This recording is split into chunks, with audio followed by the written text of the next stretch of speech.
Here we go. All right. 3, 2.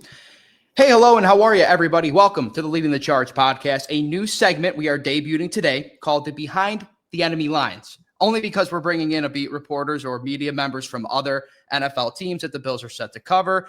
And there's nobody better, in my humble opinion, as an Ithaca College grad, to bring in as we preview the Bills' Week 2 matchup against the New York Jets than host of the Jake Asman Show and ESPN New York's only Jake Asman. Jake, thank you for hopping in. Appreciate you as always. I love the fact that we get at least 2 matchups a year, so it gives us at least one opportunity to go and talk some Bills versus Jets every season.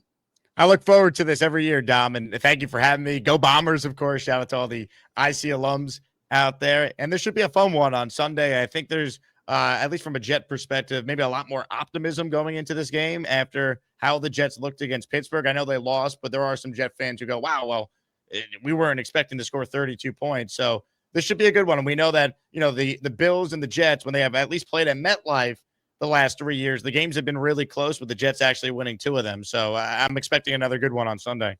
Yeah, and there's so much of that to dive into, especially when I think of Josh Allen at MetLife. Like, it hasn't been always. It's been a little up and down. The Bills have played up and down in MetLife. But just starting with the Jets in general, Jake, I'm glad you brought up that point. Because last week I'm watching Jets Steelers because it's in the early 1 o'clock window here. I know the whole Aaron Rodgers thing, that must have been a storyline in some asset of this game, but Justin Fields navigating the quarterback role for the Jets well. The offense, I think, surprised even people like us in Buffalo who are watching this game from afar.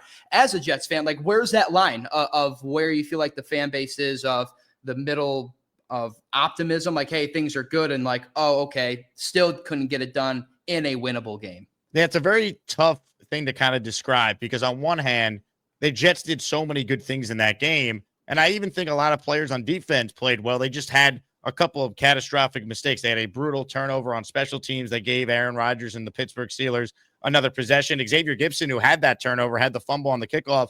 Aaron Glenn already released him this week, so he's not wasting any time trying to hold players accountable. So you have that angle where you did a lot of good, but you still lost. But the fact that they scored that many points and the quarterback looked as good as he did, that to me is what I think a lot of Jet fans are holding on to. Now, you got to win games. You start 0-2 and you're going to Tampa week 3. All of a sudden, this could spiral. You're 0-3. I mean, people aren't going to want to hear about moral victories, but I think there were enough positives, at least in that first game, to get a lot of Jet fans to say, okay, like, can they do it again now? Can they do it against an opponent that is considered, if not the best team in the NFL, certainly in that conversation?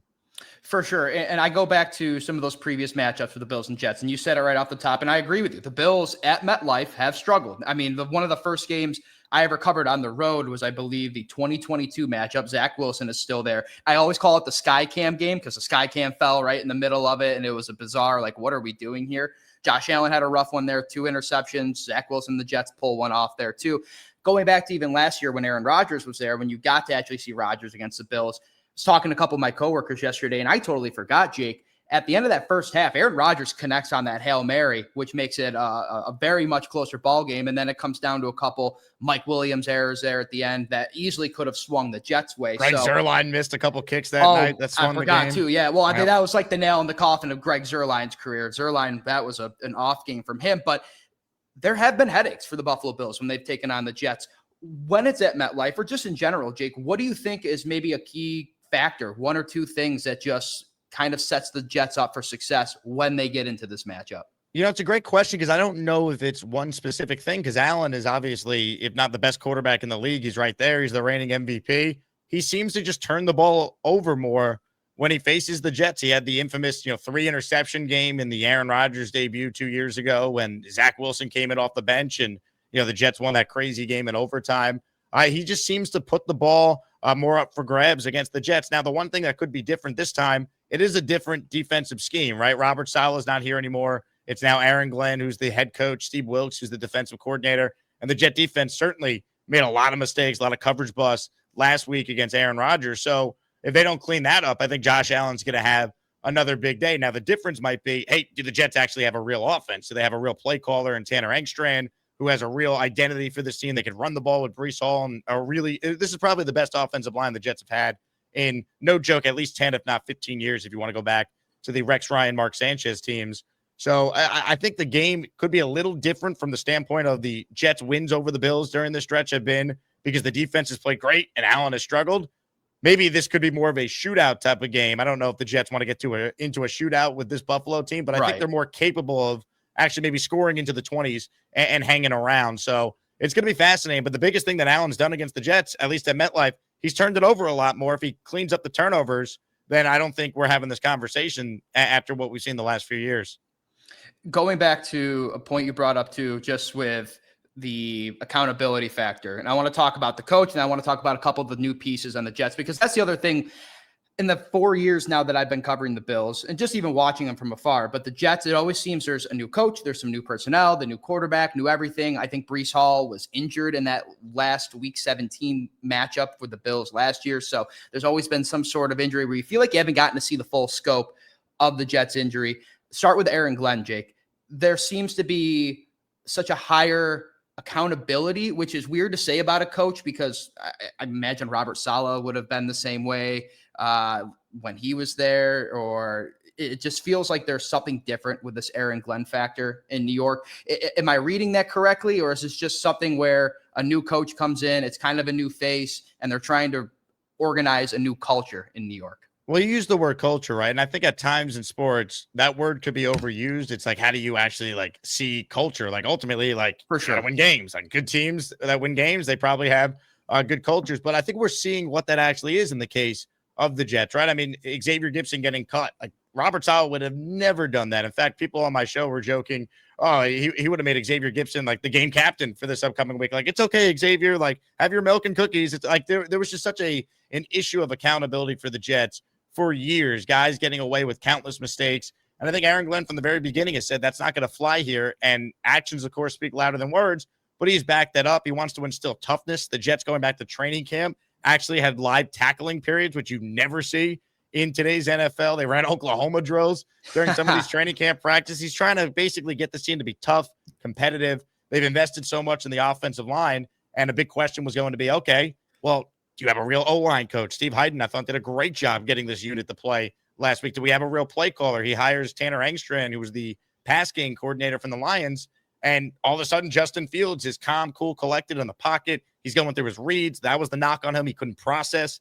We saw that last week. So you start to really feel a lot better. I know they lost, but you do feel a lot better about this coaching staff going into this one. And the biggest thing Glenn's done besides the accountability is that identity. The Jets want to be a tough, physical, run first type of team, and they ran for almost 200 yards on the ground last week. And if there is maybe one weakness for Buffalo, we saw what the Ravens did on the ground against them on Sunday Night Football. And I think the game plan for the Jets is going to be similar to what Baltimore was able to do, at least offensively, against that Bills defense. Jake, it's a perfect segue you just said there to my next point, which is listen, Justin Fields and Breece Hall, good, but nowhere near the level of Lamar Jackson, Derrick Henry. I think everybody can agree with that. But it's still, you have a dual threat quarterback who is starting to find rhythm in an early offense in this young part of his career still. And Breece Hall, we know what he can be when he's healthy. In terms of just what that dynamic is, how important is that to continue to build on some of that success for the Jets? And what does this offense look like if you can get those two kind of working in, we'll call it perfect harmony, I guess, with each other? I think the offense for the Jets, I mean, it's going to go as far as their run game can take them. Sure, Fields definitely played a lot better as a thrower than I was expecting. I mean, the touchdown pass he threw to Garrett Wilson was beautiful. I mean, it was on time. He went through the progression. He found the right spot in the zone, and he threw a beautiful ball. I don't know if I'm ready to say that's now who Justin Fields is going to be, but, you know, he doesn't have to be Tom Brady or Aaron Rodgers in the pocket. Like, his strength, his superpower is the fact that you have to account, much like Josh Allen, you have to account for his legs on any play. And I think if the Jets could do a good job of showing different looks and use, you know, the run pass option, if they could use different screens and different formations out of the fact that we know the identity is running the ball, you could keep teams off balance. And I thought the play calling last week did a really good job of putting Fields in the offense in advantageous situations. So look, they want to run the ball. I would expect Breece Hall to get his touches. I would expect Justin Fields to make plays with his legs, but I think they're trying to set up play action. They're trying to set up different looks. We saw the Jets even using a package where both Breece and Braylon Allen were out there on the field together. There was a play where Fields faked the handoff to Braylon Allen, who's like 6'4", 230 pounds of just pure muscle. And Braylon Allen became the fullback on the play as the lead blocker for Fields on a designed QB keeper. So I'm curious to see, now that there's some film on what the Jets looked like last week, how Sean McDermott and the Bills put together a game plan to try and slow down Fields and the Jets offense, and we'll see how that matchup plays out. But it starts with them trying to run the football, Dom. If the Jets can't do that, they don't have great weapons besides really Garrett Wilson on the outside. So they have to run the ball so you could respect the passing attack and see what the Jets can do from there.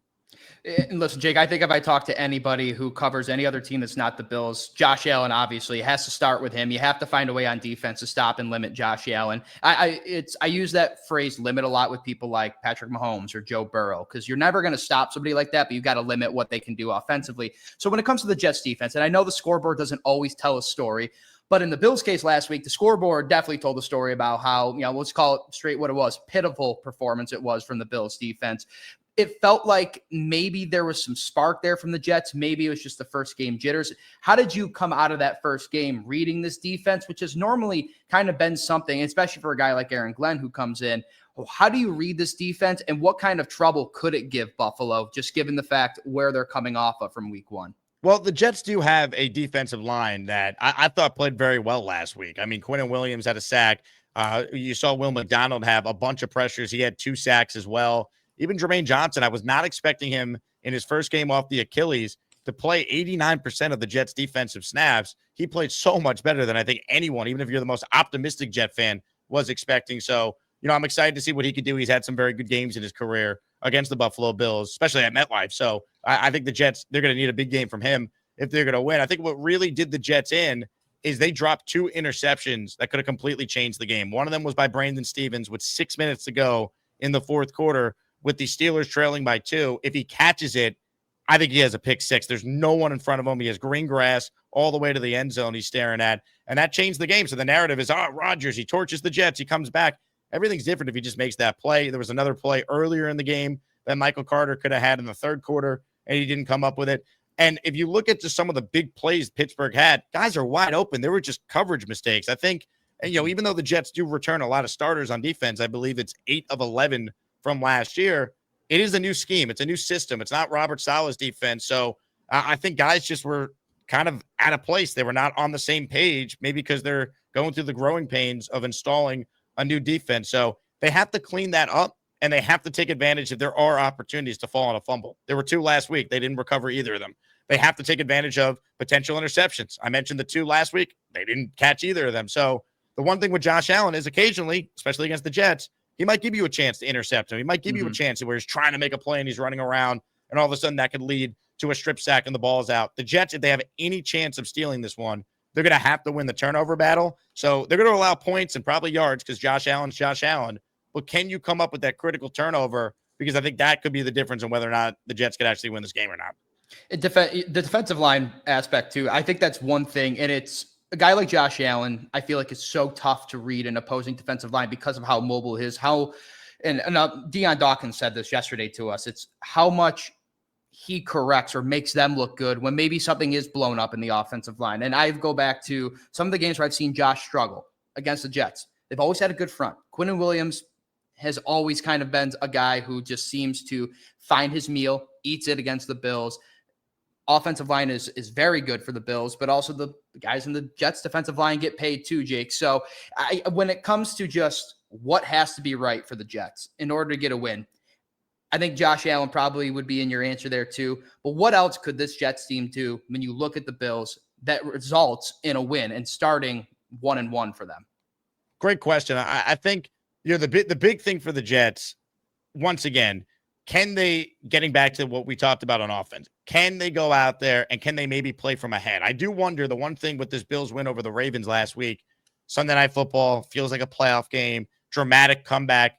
Is there a bit of a letdown early against the Jets, right? It's the Jets. We've owned them. We've been the best team in the division for 5 straight years. We're fine. We're going to beat them. Like, could they come out maybe a little flat after that emotional win last week where the Jets, they feel like, and to me they were the better team than Pittsburgh, but they got the loss. Can they come out with their hair on fire? And they saw the way the Ravens ran the ball. We saw the way the Jets ran the ball in Pittsburgh. Can they come out and set the tone? It's going to be a physical game. We're going to go out there and we're going to play from ahead. And I think that is something to watch. Can the Jets get an early lead? I think that momentum could carry them throughout the game. You don't want to trail against this Bills team, but we understand that. I don't think the Jets are built with their passing attack to be able to come back the way the Bills are. So I think that's what I'm looking at beyond the turnovers and some of the other things we've already spoken about. Can the Jets maybe take advantage of that emotional high that Buffalo had, and maybe they're a little low early in this game? Can they get out in front? And if they could play with a lead, I think it's going to be a game throughout the day. So safe to say, Jake, kind of the opposite points of that, because my next question would be, but you've kind of answered it, is what does a win look like for the Bills in this situation? What do the Jets do that gives the Bills a win? And it sounds like not getting out ahead, not maybe forcing Josh Allen to some of those mistakes. Was there anything else in there? I didn't want to gloss over anything on you, but is there anything else that you feel like, hey, the Jets can't get this figured out? Forget about it. It's over. Well, look, they're going to have a new kickoff and punt returner this week. So, Did I see mean, that. Yep. you got to make sure that you don't give away possessions. I mean, we're talking about the Jets forcing turnovers. They can't nullify any turnovers they force with turnovers of their own. They have to take care of the ball. I thought Fields did a really good job at that in the first game. The Jets didn't have any drops. Sometimes a drop could lead to a pass that's batted in the air, deflected, and then that could get picked off. So, one thing to watch, it doesn't seem like Josh Reynolds is going to play this week. He has a hamstring injury, which would mean Alan Lazard, who was inactive week 1, could be out there. We're talking about drops, and he led the NFL in drops last year. So that is something to watch from that standpoint. But I think the Jets need to play a clean game. The Bills are the better team. They got the best quarterback in the world, you could argue. If they're going to win, they have to force turnovers and not allow extra possessions. I think that's what it could come down to. And listen, from the Jets' offensive side, too, no Ed Oliver. Sean McDermott ruled him out, too. And Ed had a monster game against the Ravens. So an unfortunate accident where it sounds like somebody just stepped on him at practice, rolled an ankle. He maybe could be back on a short week when they play Miami. So obviously the internal pressure from that interior defensive line is something Josh said, too. So how much it affects a quarterback. So for Justin Fields, I'm sure not having a guy like him mashed up on the defensive line is something good there, too. One more injury thing, Jake, before I ask you my last question, too. Sauce Gardner looks like Aaron Glenn did say looked like he is expected to play. It's been limited all week, but it does look like Sauce Gardner will be playing. Yeah, so Sauce, he practiced fully Wednesday, and then he suffered some sort of groin injury during Thursday's practice. Yeah. So he's limited. He's going to be limited again on Friday's practice as well. So when the injury report comes out, you'll see that. But Glenn made it sound like when he spoke to the media earlier that he's going to be ready to roll for Sunday. And it is fascinating with Sauce because he shadowed DK Metcalf for basically the entire game last week and shut him down. It's the first time any Jet coach has actually allowed Sauce for a full game pretty much to shadow an opponent's number 1 receiver. I mean, I ask you, Dom, who's the number 1 on the Bills? It kind of feels like they don't have that true number 1. They have a bunch of really solid players, and I think that's by design. Plus, you have the tight ends who are a huge part of that offense. Maybe we see Sauce in some scenarios being, matched up on one of their tight ends. So this is not going to be a game, I think, where he's shadowing someone the same way we saw him clearly shadow Metcalf last week against the Steelers. Yeah, there is no clear number 1. And I think that might be where you don't see Sauce Gardner have to be in that role. I don't know if you even need to. You're going off straight momentum. I thought Keon Coleman had a great game, exactly what you wanted to see out of a guy taking the second-year lead. But also, Khalil Shakir has been coming off a high ankle sprain that he suffered during training camp. So they're ramping him up. You could argue, the guy was the leader in receptions and targets last year, and I think it was more than 20, second to only like Dalton Kincaid was behind there in second, 20 less. So there is no clear number 1. I don't know how the Jets handle that too, but there's also the argument that like, hey, what does Josh Palmer do on the outside? I don't know if you're getting into that prolific sense of what a DK Metcalf does and how it changes the outcome of an offense. The Bills don't have that because they have Josh Allen. It's the everybody eats thing. It's the Joe Brady mantra, the way he runs this offense. So I'll be curious to see that. I think it's always better if you get your best of your best out there. Like I want to see Sauce Gardner out there. I wish Ed Oliver was out there. I would love to see Trey White just to see what we could see of him, a little bit of rotation in the cornerback room. The matchup's always better when full teams are healthy. My last thing for you is just a general outscope of this. And listen, Bills and Jets fans, they're rivals. I can understand the rivalry hatred between the two, but both are in playoff. Both have been in playoff droughts. The Jets are in a playoff drought. I don't know if winning the AFC East is a realistic expectations for Jets fans, but maybe sneaking in a wild card spot. Like it's so early. I'm asking you in week 2, where is the overall outlook? Like what would Jets fans consider a success in the first season of Aaron Glenn? Look, this team has not won more than 7 games in 10 years. Like people talk about the Jets playoff drought, which tied with the Buffalo Sabres, right, for the longest in professional sports. But I think that is an even more pathetic stat. Like if Aaron Glenn can win 8 games, he's done something that no one's done in a decade. I think if they can go 8-9, they're competitive. They pick up a couple of division wins. They've been the worst team against their own division in the NFL since 2020. I think that would go a long way.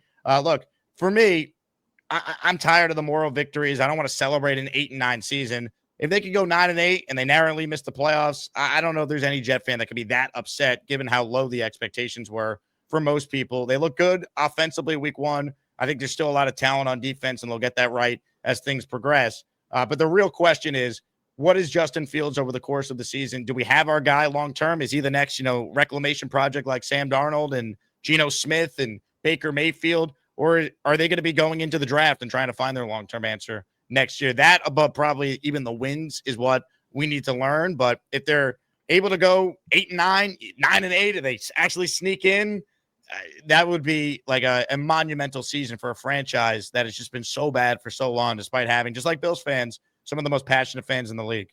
There's a bunch of Sabre fans who might be listening to this right now and being like, I feel you, Jake. We know what you are. Because trust me, it is a tough sledding for Buffalo Sabre fans here in the city of good neighbors for sure. Jake, before I let you go, please let the people know where they can find you, watch, read your work, listen to you. Just let the people know. And, sorry if there's any hate mail that comes into here, some nasty tweets. I promise Jake's a good guy, everybody. I appreciate that. Yeah, I'm on ESPN New York every Sunday with Mike Tannenbaum and Tim and I from 8 to noon. So you can listen on the ESPN New York app if you're at a market, or 8:80 a.m. if you're in the New York City area. We do a football preview show. Jets, Giants go around the league. We got guests on from all the main games that day. So it's an awesome football preview if you want some last-second news and analysis. And then I'm on YouTube every day. I talk about the Jets and the NFL for 4 hours a day on my YouTube channel. So just search Jake Asman and you'll see the show. And we do welcome Bills fans, but I can't help it if my chat is not the nicest at times to some Bills fans. So be aware.